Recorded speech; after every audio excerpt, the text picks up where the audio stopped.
Welcome to my poster. Expensive, highly digestible proteins, animal byproducts, and antimicrobials are used to increase palatability of feed and support growth, particularly in the first 2 weeks after weaning. Feed costs can be reduced by replacing these ingredients with less complex and expensive proteins such as soybean meal.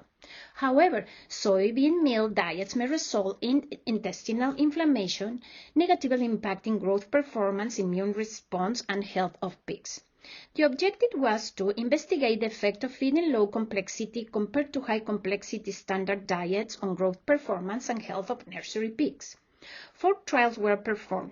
Weaned pigs were assigned to receive either one of 2 low or a high complexity diet without in-feed antibiotics in either diet. The low complexity diets contain greater proportions of soybean meal. In all 4 trials, 180 pigs were fed a 4-phase high-complexity standard diet consisting of phase 1 for 1 week, phase 2 for 1 week, phase 3 for 1 week, and phase 4 for 2 weeks. In 2 trials, 60 pigs were fed a low-complexity diet, which will be referred as LC1 diet. The LC1 diet did not receive phase 1 and 2, but received phase 3 for 3 weeks and phase 4 for 2 weeks of the standard diet. In 2 trials, 60 pigs were fed a low-complexity diet, which will be referred as LC2 diet. The LC2 diet was a customized diet, including phase 1 for 1 week, phase 2 for 1 week, and phase 3 for 3 weeks.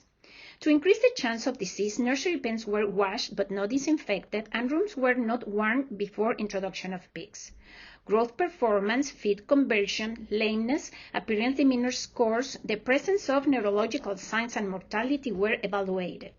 Lameness severity was considered when pigs had at least 1 score equal or greater than 2 and needed treatment. Diarrhea scores were recorded and diarrhea peak per day was calculated. Rectal swabs were collected from pigs and cultured for E. coli and Streptococcus suis. Figure 1 shows that the average daily gain from weaning to day 14 were significantly lower for both LC diets, and growth from weaning to day 37 was still lower for both LC diets compared to the standard diet. Feed consumption, lameness severity, mortality, E. coli, and S. suis prevalence did not differ among diets. However, appearance demeanor score and diarrhea peak per day were higher for at least one of the LC diets compared to the standard diet. Only 3 pigs in the high-complexity diet show neurological signs. Soybean meal antigenic compounds result in allergic reaction, pilus hypersensitivity, and inflammation of the gastrointestinal tract that may produce diarrhea and alter nutrient absorption, which compromises the appearance and growth of nursery pigs, particularly in the first 14 days after weaning. Previous studies have shown compensatory growth at the end of the nursery. In this study, up to day 37 after weaning, pigs fed both LC diets were still growing slower compared to the pigs fed the standard diet. In agreement with another study, disease prevalence and mortality did not differ among diets. Our conclusions are that pigs fed low-complexity diets grow slower for the first 2 weeks after weaning, and compensatory growth may occur less effectively when pigs are subjected to poor environment or feed without antibiotics.